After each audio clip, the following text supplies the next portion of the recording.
Bueno, comenzamos con corriente alterna monofásica. Arrancamos con el circuito serie. Primero, la corriente alterna monofásica, ¿qué es? Bueno, es una corriente que tiene un semiciclo positivo y un semiciclo negativo, o sea, una parte es positiva, la otra es negativa. El ciclo dura o tarda en evolucionar 20 milisegundos, lo cual le da una frecuencia de 50 Hz, 50 ciclos por segundo. Esa es la frecuencia industrial que tenemos en el país. Bien, esta onda tiene valores particulares que son los valores instantáneos, que se tienen instante a instante. Está el valor máximo, positivo, negativo. Pero el valor más importante de una onda alterna, sobre todo para el estudio que le damos nosotros en lo que es la instalación industrial y en lo que es la electrotecnia, es el valor eficaz. El valor eficaz de una onda alterna es aquel que provoca la misma disipación de potencia que una corriente continua. Y es el valor que se utiliza para los diagramas fasoriales. Aquí tengo un recuadro, un fasor, que un fasor es un vector giratorio que representa a esta onda senoidal. O sea que cuando se resuelve el circuito de este tipo se recurre a diagramas fasoriales y no a diagramas en función del tiempo, diagramas senoidales.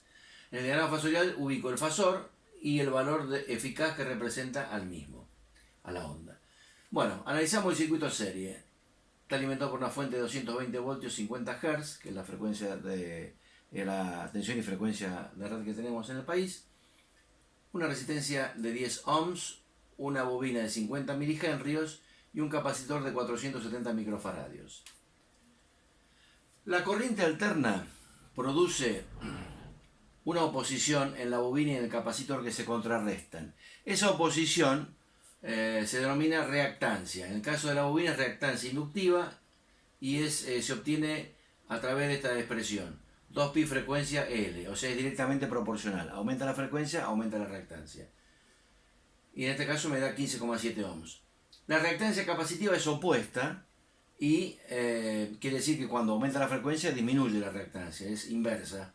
Entonces es 1 sobre 2pi frecuencia C, la capacidad. En este caso da 6,78 ohms. Y como se contrarresta, se restan los valores. Bien, la resistencia a frecuencia industrial, a nuestra frecuencia, prácticamente no varía, se la puede considerar constante. A frecuencias superiores, a alta frecuencia, sí se modifica la resistencia porque aparece un efecto particular que se llama efecto pelicular o efecto skin.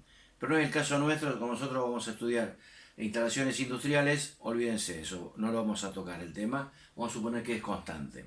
Bien, entonces, ¿cómo obtengo la composición total de las oposiciones? Porque bien, yo tengo la resistencia de 10 ohms, la bobina y el capacitor que ofrecen oposiciones a la corriente de distinta forma. Bueno, la composición total o el efecto total, que sería equivalente a la R total de un circuito en continua, en alterna se llama impedancia. Y el módulo de la impedancia, el valor, se obtiene a través de la raíz cuadrada de la resistencia al cuadrado más la resta de la reactancia inductiva y capacitiva elevado al cuadrado. En este caso me da 13,4 ohms. Aplicándole de ohm, igual que en continuo, es obvio, B sobre Z me da la corriente 16,42 amperes. Luego, para calcular las potencias, así como calculamos las potencias en continua, I cuadrado por R, y vimos que la suma de las potencias que teníamos, los vatios que teníamos en cada carga, era la potencia total, acá va a pasar algo parecido.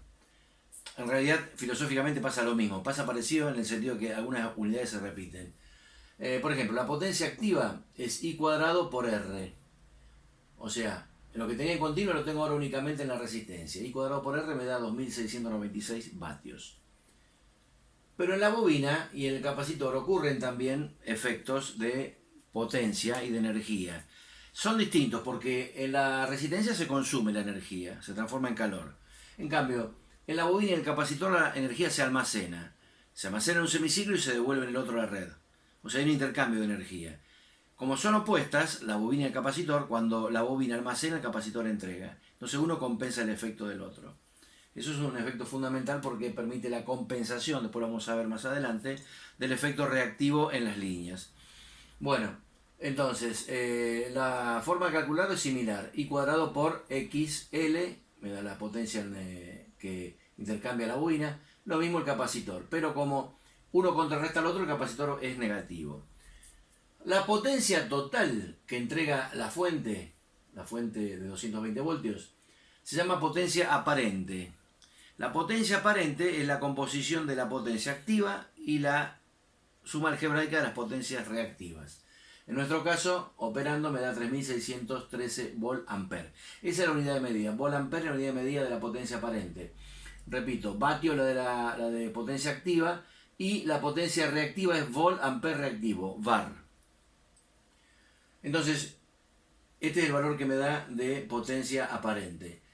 Lo obtuve sumando y en forma algebraica las reactivas, las potencias parciales de cada carga.